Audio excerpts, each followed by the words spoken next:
Now here you see we have some autoimmune diseases. Now autoimmune diseases are basically, they are some type of cells, due to certain, due to certain genetic disorder. Okay, now genetic disorder or some unknown reason, the body cells attack the self cells. So this result in the damage of the body cells. Okay, and that is known as the autoimmune diseases. That means self attack cell, that means normal body cells is attacking the body cells, so that is known as a autoimmune disorder.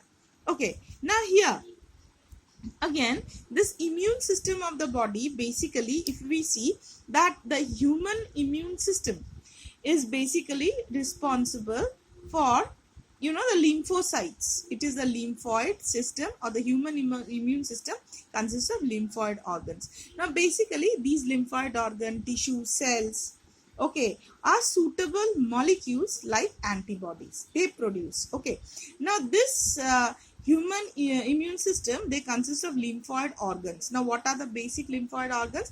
We have the bone marrow and the thymus. These are the basic lymphoid organs. Now what happens here, the lymphocytes are produced in the bone marrow and the thymus.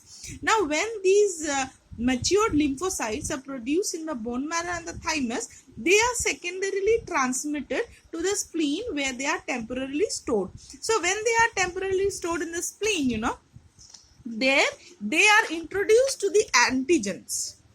Okay, so when they are introduced to the antigens, especially in the thymus and the spleen, they in the childhood they are much bigger in size, but as the individual grows up, they reduce in size. Okay, but the T lymphocytes are present in the spleen, where they are encountered with the antigen. They know the antigen, and once they have the knowledge of the antigen, they phagocyte them. Okay, so here you see lymphocytes, they phagocyte these cells. Okay, I'll be giving you the notes where you'll have a better glimpse. And the antigen, and another thing is, the antigen is trapped in the lymph nodes. Okay, and where the action of the lymphocytes are present, and they are actually phagocyted over there. Now we have MALT. What is MALT? The mucosa associated lymphoid cells, the lymphoid tissue, that is basically the inner lining of the respiratory system, the digestive system, and the urinogenital system. They are responsible for phagocytosis, or preventing or locating the antigens where the lymphoid can phagocyte them. Now now we'll come to a disease that is known as AIDS. Now what is AIDS? It is basically acquired immunodeficiency syndrome. So this acquired immunodeficiency syndrome, basically it is caused by the retrovirus. Okay, now this retrovirus causes this, and what happens, this this transmission, how is it transmitted? Transmission is through sexual contacts with the infected person, then contaminated blood transfusion, contaminated needle transfusion, where especially the drug abuse were used. Okay, and it can be transmitted from the mother to the child, infected mother to the child, through the placenta.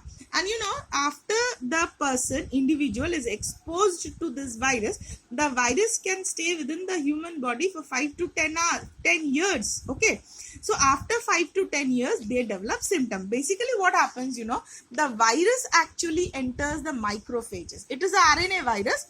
Okay, RNA virus, which with the envelope over there. So this RNA virus, basically, it enters the macrophage, and from the macrophage it enters the host cell. Now where it actually enters into the host DNA, okay, through transcriptase, reverse transcriptase enzyme, and when it enters the host DNA, the macrophages becomes a factory of producing AIDS cells. Okay, this damaged cell, virus cell, they become a factory, and this T lymphocyte, they attack the T lymphocytes, and what happens, they produce this the